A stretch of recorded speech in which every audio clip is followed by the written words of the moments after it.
hôpitaux na biso pe batika ko sotaka na sur malade noki noki. Erreur médicale comme moi eza moi mingi na kata mboko. C'est la www.cleboa.com. Freddy Yakimbe yeyo lisusu oyo azabongo na cité Bethel asongi lisusu po a informer bino. Benga partout dans le monde botuni programme botuni maramnio surtout. Alors on a la zapona bino tozokota réunion. Tozokota réunion poto lukato yeba.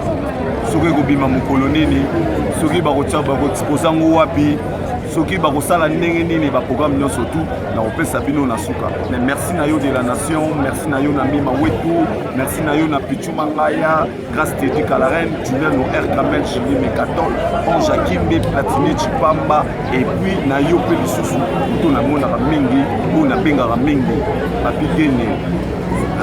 Bela dinganga merci na yo. Chancel Memba, na néo benga ngai yo na Evra Bisango, na loba yitu salara bon. Toujours continuer. Alors, à la place presse écoute un Siboyo. Mais dans mon nid, on a des français, on a il y a des gypsy Mataï, il y a des Tabana Basele. Enfin, honorable Nabiso Zakari Babazoué, Yépé Azali Awa. Bonjour, honorable. Bonjour, Cléboa. Voilà, les lots de Koutanayo. Il y a des réunions, il y a des pasteurs, des missions chrétiennes, on va ça programmer tout à l'heure. Honorable Nabiso Zakari Babazoué.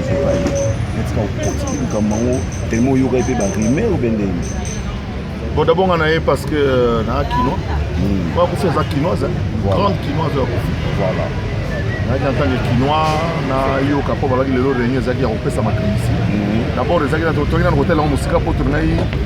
Toye bananu nani azokumbela masolo yango poto ko beauté buzo bezala ki tant toyoki que officiellement famille ya Marisam est mandatée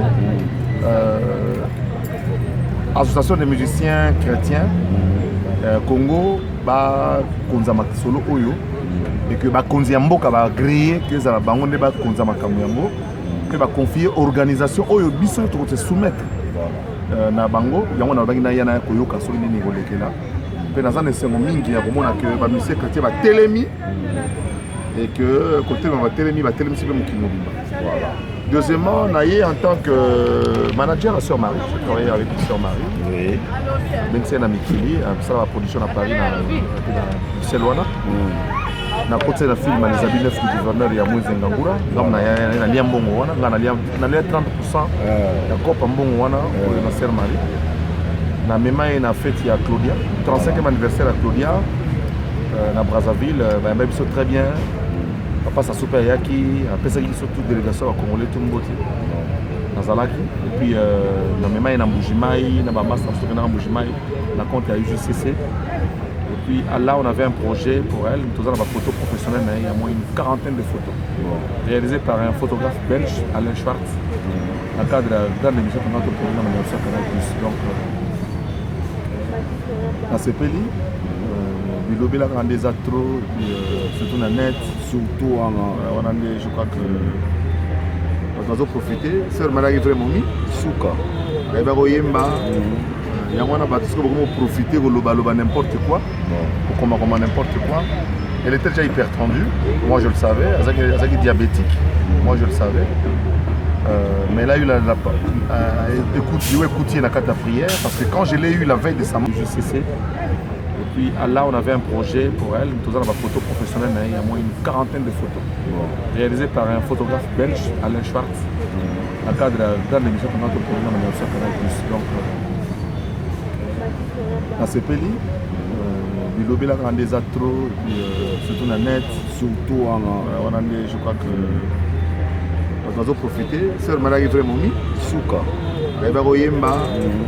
Il y a un bâtisse qui va profiter de n'importe quoi. Comment n'importe quoi. Elle était déjà hyper tendue. Moi je le savais. Elle est diabétique. Moi je le savais. Mais elle a eu écoutez la carte à prière parce que quand je l'ai eu la veille de sa mort, quand on a parlé au téléphone, elle a fatigué quand elle tension dérangée et la diabète. La veille est mort. Donc voilà un peu. Je pense que hôpitaux na biso pe batika ko sotaka na sur malade no kino. Erreur médicale comme moi moi mingi na kata mboko. Botuna mutu te soki azaka diabétique to tele mbala moko mai. Comme pétrole na kata mboko. Na libité ba tchake mai. On a eu plus station na. Mais sikoyo. Mais neto e bako voilà ce que je peux déclarer pour le moment. Le reste, c'est bon, on a fait Patrice. Comment on a fait Patrice? Pour mon conseil, merci. Mais mon film, je vais quand même. Laisse un peu ce message. C'est que tu vas y oh, you vas y aller tout le matin. Tu vas y aller à la réunion, tout ça. Ah, ok. C'est bon. Voilà, donc on a déjà vrai quinoa. Tu as un film ou un parlement, tu as le bac et non, il y a aussi ça infronté pour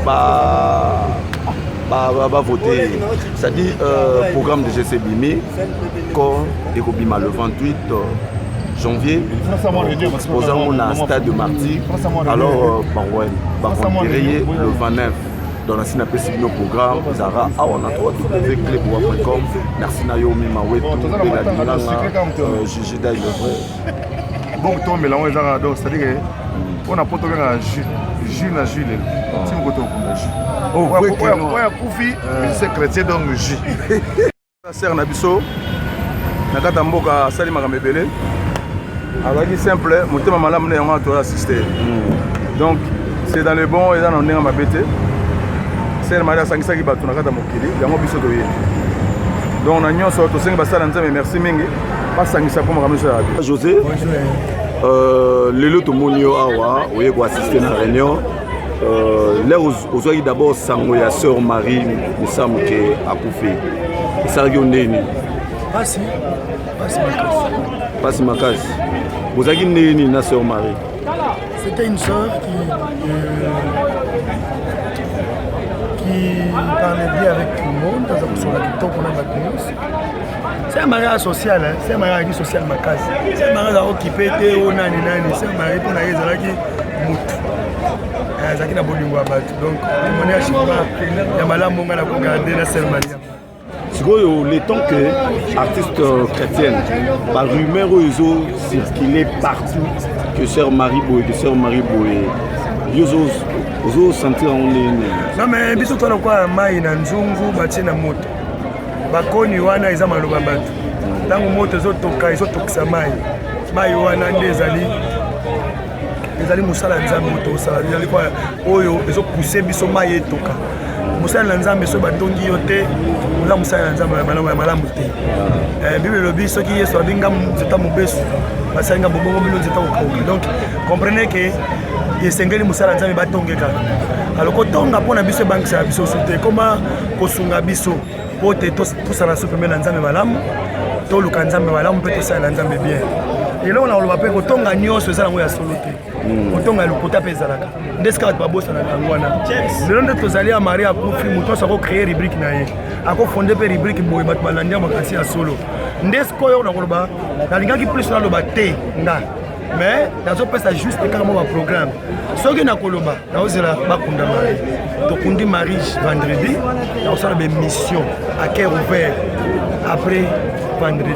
Donc lundi et mardi kuna na offert parler motema na ngai sur Marie na oloba nani Marie azalaki ndenge nini et puis na conseiller communauté congolaise la diaspora communauté congolaise ya biswawa na conseiller ba kopesa toli na bana nzambe ya Congo Kinshasa.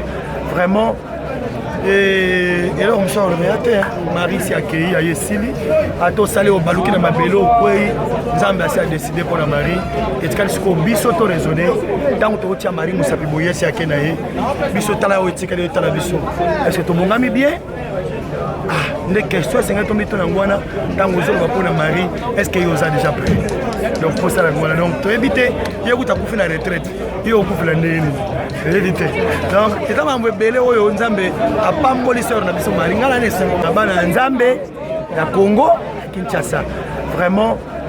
Et alors on sort le médiateur Marie s'est accueillie à Yesili à to salé au baluki na mabelo kwei nzambe a décidé pour la Marie et quand ce ko biso to raisonner tant to tia Marie musapi boye si akena ye biso tala o etika de tala biso est-ce que to bongami bien nde question esengai tomito na ngwana ntango ozoloba mpona Marie est ce que yo oza déjà prêt donc posala ngwana donc toyebi te ye kuta kufi na retraite yo okufela ndeni oyebi te donc eza mambo ebele oyo nzambe apamboli sœur na biso Marie ngana na esengo makasi donc nde naza boye na joie je crois que la sœur Marie entre le main de Jésus.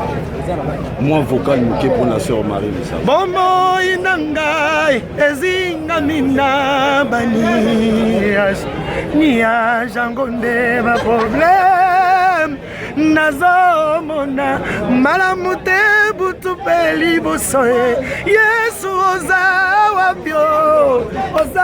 wapi nzamboyo oza wapi.